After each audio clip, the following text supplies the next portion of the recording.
Trump walks back tariffs on a range of goods from Mexico and Canada for 1 month.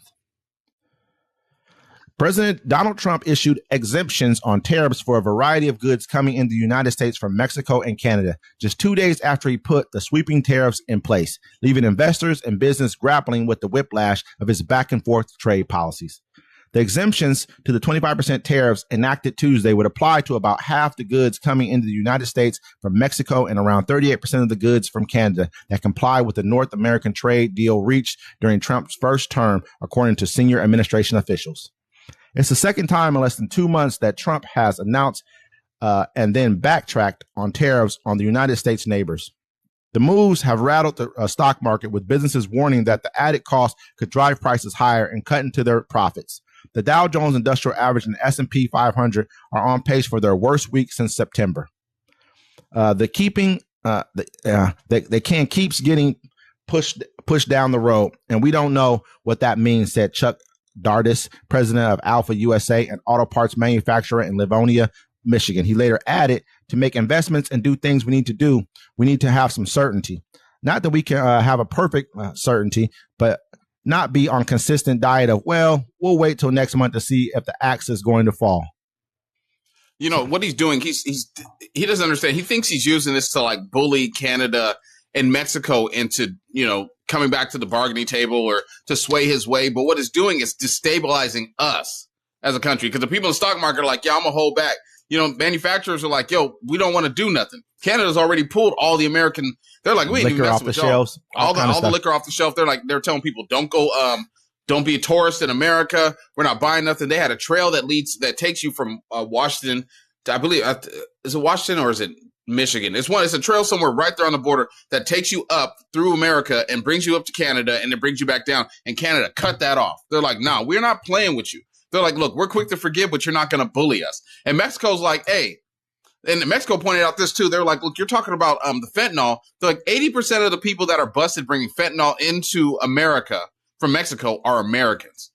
I mean, so it's at a point right now where it's a game. He knows he can't win this type of a trade war. It would be destructive to all parties. And stock market, everyone, he played the American people to make you guys think that this is what he really wanted to do. In his mind, he probably does. He probably thinks, I'm going to try to keep my word. But everyone around him is like, this will tear apart the entire economy, and all the people who gave you money, they're going to run from you. They're going to run to the heels from you. You know what I'm saying? Like, period. You know what I mean? Because he's losing the money. It just doesn't make any sense what he's trying to do right now. And at the same time, though, you're going to affect so much of America. I mean, you got to remember, 70% of our imports of oil and come from China. From Canada and Mexico. 70% come from there. Where are you going to get that from? What other place are you going to go to? You're willing to sit here and side with Russia? Sit down and have talks with Hamas. Not saying sit down and have talks also with Iran, but you don't want to work with your northern and southern closest trading partners. These are two biggest trading partners that you have. What sense does this make what you're doing? Because honestly, it seems like to me that this is a person who's coming here as a Manchurian candidate and is trying to tear apart America from the inside. You look at even on Russian TV, they're talking about this like, hey, he's doing such a great job. He's doing our job for us. This is on Russian TV. They're saying this stuff. Yeah. And the whole thing is like, it doesn't make sense. What does he get out of it?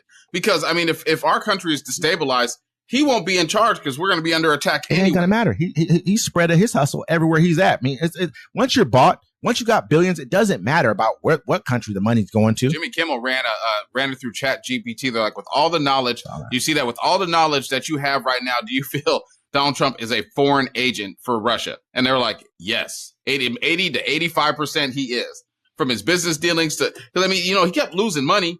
Mm-hmm. So, I mean, like I'm saying, where is he going to live if America crumbles? Yeah, he can live anywhere. It doesn't. He can go to Europe. He can go to Russia. He can go anywhere he wants. America is not going to crumble the way people think it's going to crumble. Crumbling for America won't be like, let's say, Greece or one of these other countries or something like that. Apocalyptic buildings. Yeah, I mean, we'll still have money here. There'll still be good things going on. We just won't be top dog anymore. Once you're not top dog anymore, then you start getting treated like second fiddle. The reason why countries give us goods for so cheap, even I think there's something we were getting from Canada. I can't remember. He was like, we give you our metals or something like that for such a ridiculously low price because we're big dogs. They understand they got a big dog. Nobody's coming over here to deal with Canada, act funny towards Canada because they know they got a big dog. Just like when Russia sent those I think there's some submarines or something like that, or some war battleships down to Cuba. Who sent their battleships down there as well? Canada. This person is doing this on purpose.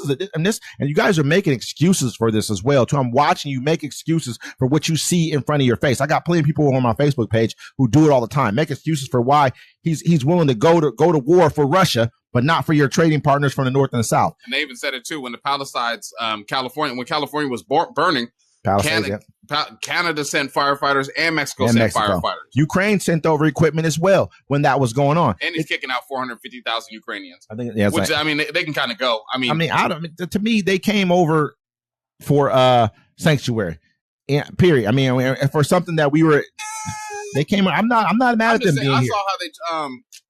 I saw how they treated the Black Red Cross workers and how they had to warn them, hey, they're going to call you this, they're going to call you all these racist words. They can go. We're over in Ukraine. In Ukraine. They didn't even let the black people on the trains. Y'all getting bombed, everyone getting shelled. They were like, whoa, we ain't got time to live, but we got time for racism. Like, I'm gonna say this. There's always gonna be time for racism in this world that we live in. This is what it is, man. For me to look at them and say you shouldn't be racist, I look at most Europeans like they're probably racist? Probably. It's probably a good portion of them that are racist as hell because you only live around who you live around. This isn't me making excuses. It's not like I love Ukrainians for any particular reason. It's like I look at Jewish people in Israel who do the same thing to black people down there. I know that how most of you really feel about, I think black after people. World War III, we should go on a trip to what's left of Europe.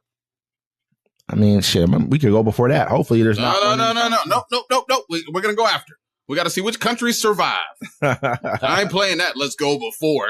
We're going to be in the middle of the war in trenches with do-rags on. No, get the niggas in the ground. Get them. Have them go.